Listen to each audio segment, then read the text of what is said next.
இனி செய்திகளை விரிவாக பார்க்கலாம். Sir PT. தியாகராயன் பிறந்த நாளையொட்டி முதலமைச்சர் மற்றும் துணை முதல்வர் ஆகியோர் வாழ்த்து தெரிவித்துள்ளனர். இதுகுறித்து முதலமைச்சர் மு.க.ஸ்டாலின் வெளியிட்டுள்ள எக்ஸ்தல பதிவில், ஏப்ரல் 27 நம் வேரான நீதி கட்சிக்கு நீர் வார்த்து வளர்த்த தந்தையாம் வெள்ளுடை வேந்தர் பி.டி. தியாகராயரின் பிறந்தநாள். மாநகராட்சி மன்ற தலைமை பொறுப்பில் இருந்து சென்னையின் தொடக்க கால வளர்ச்சியில் பெரும் பங்காற்றியவர். எவர் மீதும் வெறுப்புணர்வை காட்டாத பண்பேர் சிறந்தவர். பார்ப்பர நல்லாதோரின் உரிமைகள், கல்வி, வளர்ச்சி ஆகியவற்றுக்காக தியாகராயர் ஆற்றிய பணிகள்தான் இன்றும் நம்மை இயக்கும் திராவிட மாடல். அதன் பயணம் மேலும் உறுதியோடு தொடரும் என தெரிவித்துள்ளார். இதேபோல் தமிழ்நாடு துணை முதல்வர் உதயநிதி வெளியிட்டுள்ள ட்விட்டர் பதிவில், நீதி கட்சியின் பெருமைக்குரிய தலைவர்களில் ஒருவரான வெள்ளுடை வேந்தர் பி.டி. தியாகராயர் அவர்களின் பிறந்தநாள் இன்று. திராவிட மாடல் அரசின் சமூக பொருளாதார வளர்ச்சி திட்டங்களுக்கு முன்னோடியாக திகழ்ந்தவர் எனவும், நீண்ட காலம் மாமன்ற உறுப்பினராகவும் பின்னர் மாநகராட்சியின் தலைவராகவும் பணியாற்றி இன்றைய சென்னையின் நவீன வளர்ச்சிக்கு அடித்தளமிட்டவர் எனவும், ஏழை எளிய மக்களின் உயர்வுக்காக தொண்டாற்றிய பி.டி. தியாகராயர் அவர்களின் பணிகள் என்றென்றும் நிலைத்திருக்கும், அவர் புகழ் ஓங்கட்டும் என குறிப்பிட்டுள்ளார். புதுச்சேரி பள்ளிகளில் 6ஆம் வகுப்பிலிருந்து பிரெஞ்சு மொழி நீக்கப்படும் என்ற அறிவிப்புக்கு மதிமுக பொதுச் செயலாளர் வைகோ கண்டனம் தெரிவித்துள்ளார். இதுகுறித்து அவர் வெளியிட்டுள்ள அறிக்கையில், மத்திய அரசின் இடைநிலை கல்வி வாரியத்தின் இயக்குநர் பிரேக் சிங் புதுச்சேரி மாநிலத்தில் உள்ள சிபிஎஸ்இ பள்ளி முதல்வர்களுக்கு ஒரு அறிக்கை ஒன்றை வெளியிட்டுள்ளார். அதன்படி இந்த கல்வியாண்டு முதல் புதுச்சேரியில் சிபிஎஸ்இ கல்வி முறையில் இயங்கி வரும் பள்ளிகளில் 6ஆம் வகுப்பில் இருந்து பிரெஞ்சு மொழி நீக்கப்படும் என்று அறிவித்துள்ளது. அங்கு சட்டமன்றத்திற்கு தேர்தல் நடைபெற்று புதிய அரசு பொறுப்பேற்க உள்ள சூழலில் அவசரமாக இந்த ஆணையை 7 நாட்களில் நடைமுறைப்படுத்த வேண்டும் என்று மத்திய பாஜக அரசு அறிவித்துள்ளது.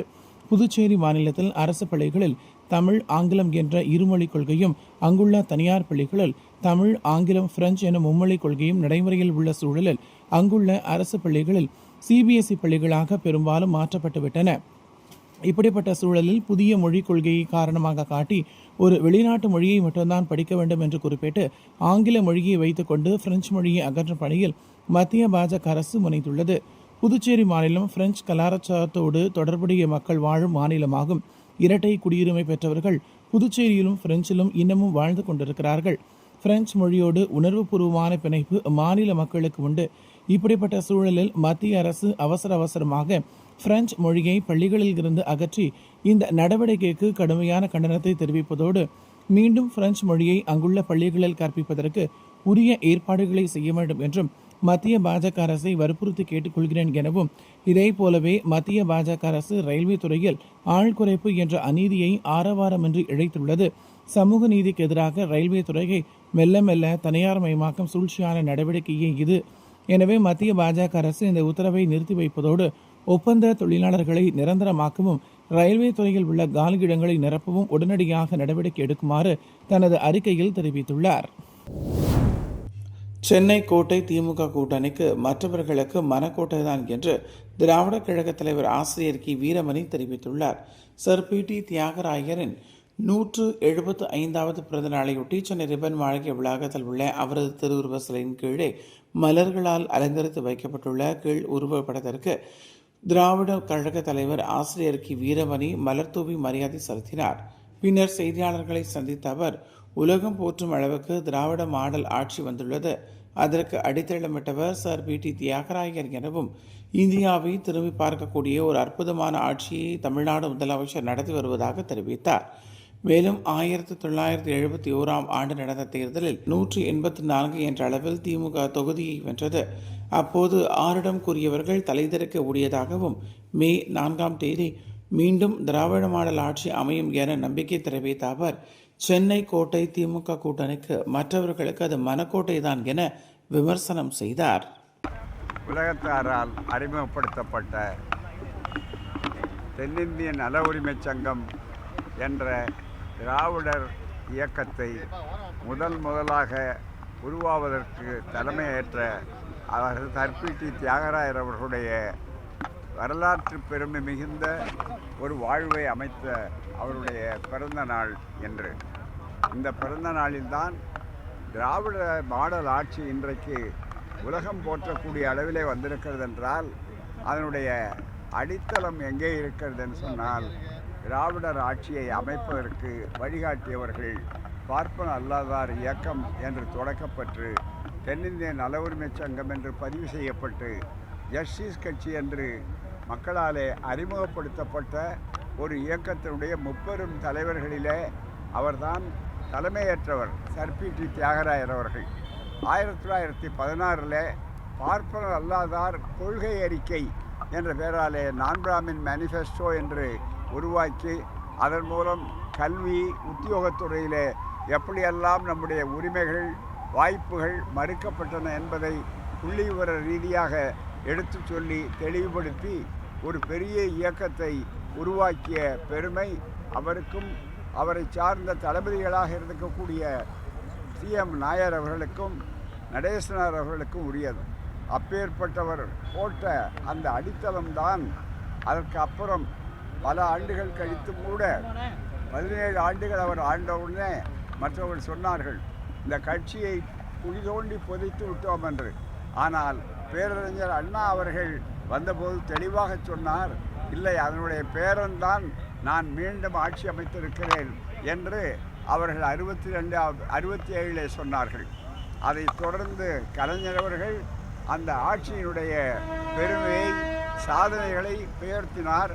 அவருக்கு பிறகு அதை மேலும் திராவிட மாடல் ஆட்சியாக்கி இன்றைக்கு இந்தியாவை திரும்பி பார்க்கக்கூடிய ஒரு அற்புதமான ஒரு ஆட்சியை இன்றைய முதல்வர் ஸ்டாலின் அவர்கள் அளித்து வருகிறார்கள். எனவே மதசார்பற்ற முற்போக்கு கூட்டணிக்கு 200 தொகுதிகளுக்கு மேல் வெற்றி உறுதி என்று காங்கிரஸ் தலைவர் செல்வ பெருந்தகை தெரிவித்துள்ளார். இது தொடர்பாக திண்டுக்கல் மாவட்டம் கொடைக்கானலில் செய்தியாளர்களை சந்தித்த அவர், திமுக கூட்டணி 40 விழுக்காடுக்கு மேல் வாக்கு வங்கி உள்ள கூட்டணி என்றும் 200 தொகுதிகளுக்கு மேல் மதசார்பற்ற கூட்டணி வெற்றி பெறும் என்றும் முதலமைச்சர் மு க ஸ்டாலின் முத்துவேல் கருணாநிதி ஸ்டாலின் என மீண்டும் வழங்குவார் என்றும் தெரிவித்தார். மேலும் தனது வீட்டில் அமலாக்கத்துறை நடத்திய சோதனையில் வெளிப்படை தன்மை இல்லை என்றும் திமுக தலைமையிலான கூட்டணி கட்சி நிர்வாகிகளின் வீட்டில் சோதனை நடத்தப்பட்டுள்ளது என்று கூறிய அவர், பாஜக அதிமுக கூட்டணி கட்சிகளின் நிர்வாகிகள் வீட்டில் ஏன் சோதனை நடத்தப்படவில்லை என்றும் கேள்வி எழுப்பினார். தமிழ்நாட்டுக்கென்று கலை, கலாச்சாரம், இலக்கணம் எல்லாம் இருக்கிறது. எல்லோரும் எம்ஜிஆராகவும் NTRாகவும் ஆகிவிட முடியாது. இந்த தேர்தலில் வாக்குகள் சில சதவீதம் எடுப்பார்கள்.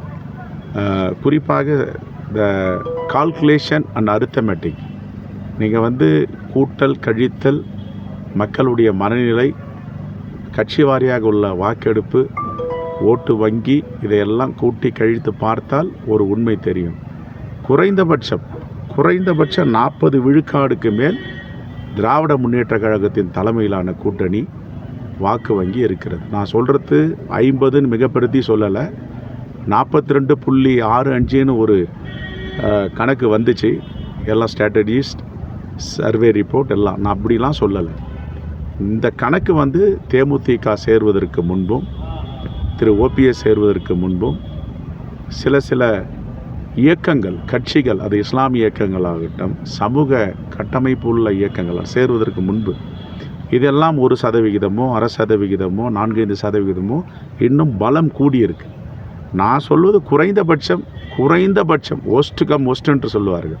40 விழுக்காடுக்கு மேலே வாக்கு வங்கியை கொண்ட கூட்டணி தான் திராவிட முன்னேற்ற கழகத்தின் தலைமையிலான மதச்சார்பற்ற முற்போக்கு கூட்டணி. தஞ்சை பெரிய கோவில் தேரோட்டம் கோலாகலமாக நடைபெற்றது. உலக புகழ்பெற்ற தஞ்சாவூர் பெரிய கோவிலின் சித்திரை திருவிழா ஏப்ரல் 13ஆம் தேதி கொடியேற்றத்துடன் தொடங்கியது. விழாவினை முன்னிட்டு பல்வேறு வாகனங்களில் சுவாமி வீதி உலா நடைபெற்றது. இந்த விழாவின் 15ஆம் நாளான இன்று தேரோட்டம் கோலாகலமாக நடைபெற்றது. இதையொட்டி கோவில் அதிகாலை 5 மணிக்கு ஸ்ரீ தியாகராஜர் ஸ்கந்தர், ஸ்ரீ கமலாம்பாள் புறப்பாடு நடைபெற்றது. அதன் பின்னர் முத்துமணி அலங்கார சப்பரத்தில் பஞ்சமூர்த்திகள் புறப்பாடு நடைபெற்றது. ஒன்றன் பின் ஒன்றாக மேல வீதியில் உள்ள தேர் மண்டப பகுதியை அடைந்தனர். பின்னர் அங்கு சிறப்பு பூஜைகள் செய்யப்பட்டு தேரில் ஸ்ரீ தியாகராஜர், கமலாம்பாள் எழுந்தருளி பக்தர்களுக்கு காட்சியளித்தனர். தொடர்ந்து விநாயகர், சுப்பிரமணியர், நீலோத் பலாமாள், சண்டிகேஸ்வரர் சப்பரங்கள் தனித்தனி சப்பரங்களில் எழுந்தருளினர். தொடர்ந்து சிவகணங்கள் மற்றும் வான வேடிக்கைகளுடன் தேரோட்டமும் நடைபெற்றது. இதில் ஏராளமான பக்தர்கள் கலந்து கொண்டு திருத்தேரை வடம் பிடித்து இழுத்தனர். அரண்டவன் கண்ணுக்கு இரண்டுதெல்லாம் பேய் என்ற சொல்லுக்கு ஏற்றார் போலதான் தாவைக்கிணர் செயல்படுகிறார் என அமைச்சர் சேகர் பாபு விமர்சித்துள்ளார். திண்டுக்கல் மாவட்டம் கொடைக்கானலில் உள்ள பூம்பாறை மற்றும் குறிஞ்சி ஆண்டவர் முருகன் கோவிலுக்கு இந்து சமய அறநிலையத்துறை அமைச்சர் சேகர்பாபு தரிசனத்திற்காக வருகை தந்தார். அப்போது செய்தியாளர்களை சந்தித்த அவர், தமிழகத்தில் மீண்டும் திராவிட மாடல் ஆட்சி 2.0 தான் நிகழப்போகிறது எனவும், சென்னை எப்போதுமே திராவிட முன்னேற்றக் கழகத்தின் கோட்டை, அதேபோன்று இந்த ஆண்டும் திமுகவின் கோட்டையாக சென்னை இருக்கும் என கூறிய அவர், கடந்த ஆண்டை விட இந்த ஆண்டு வாக்கு விழுக்காட்டில் பெரிய வித்தியாசமில்லை, கடந்த ஆண்டுகளைப் போன்றுதான் இந்த ஆண்டும் வாக்கு விழுக்காடு இருக்கிறது என கூறிய அவர், அரண்டவன் கண்ணுக்கு இரண்டதெல்லாம் பேய் என்பது போலதான் தவேகவினர் சொல்லும் செயலும் உள்ளதாக தெரிவித்தார். முழுக்க இந்த திராவிட மாடல் ஆட்சிக்கு இருக்கும் என்பதற்கு சான்றாக இந்த திருக்கோயிலுக்கு வந்த பக்தர்கள் எல்லாம் மகிழ்ச்சியோடு கை கொடுத்து அவருடைய மகிழ்ச்சியை, உற்சாகத்தை வெளிப்படுத்தி கொண்டதில் மகிழ்ச்சி. மீண்டும் திராவிட மாடல் ஆட்சியுடைய நாயகன் 2.0 ஆட்சி தான் தமிழகத்தில் மலரும் என்பதற்கு மக்களுடைய முகத்திலே படர்கின்ற மகிழ்ச்சி ரேகையே சாட்சியாக இருக்கின்றது. சார், சென்னை எப்படி சார்? சென்னை எப்பொழுதுமே திராவிட முன்னேற்ற கழகத்தின் கோட்டைத்தான். வாக்கு சதவீதம் பார்த்தால் கூட 2021 ஆண்டு 2024 ஆண்டு 2 தேர்தலிலும் 100க்கு 100 மதிப்பெண்கள் திராவிட முன்னேற்ற கழகத்திற்கு கிடைத்தது. அதே போல்தான் இப்போது நடைபெற்ற 2026 சட்டமன்ற தேர்தலிலும் வாக்கு வித்தியாசம் பெரிய அளவு பதிவான கணக்கை எடுத்துக்கொண்டால் பெரிய அளவு வாக்கு வித்தியாசம் இல்லை. அவை எப்பொழுதும் போல் தொடர்ந்து திராவிட முன்னேற்ற கழகத்தின் கோட்டையாக சென்னை இருக்கும் என்று உறுதியாக நம்புகிறேன்.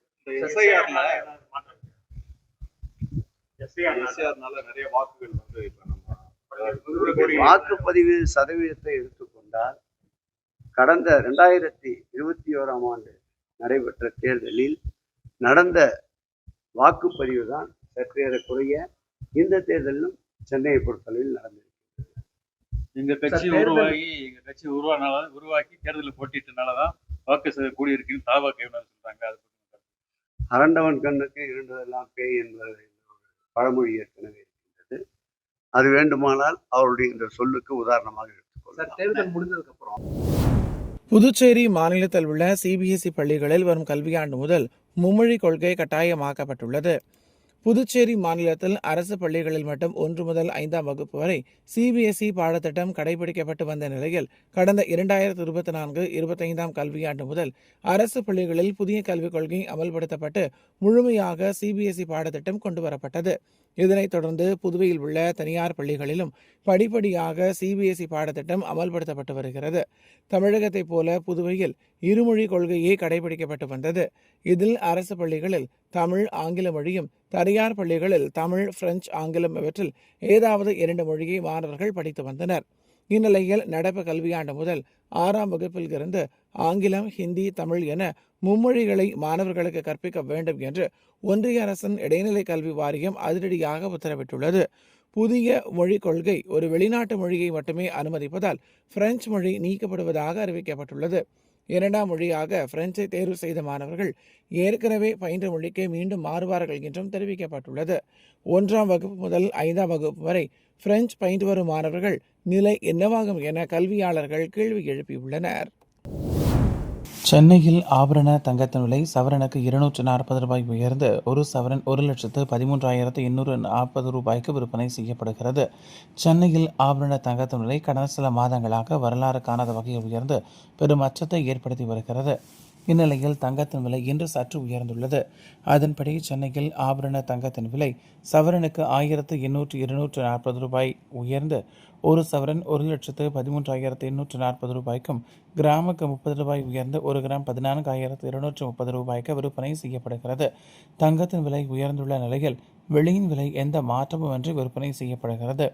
அதன்படி சென்னையில் சில்லறை வெள்ளியின் விலை 270 ரூபாய்க்கும், கட்டி வெள்ளியின் விலை 2,70,000 ரூபாய்க்கு விற்பனை செய்யப்படுகிறது.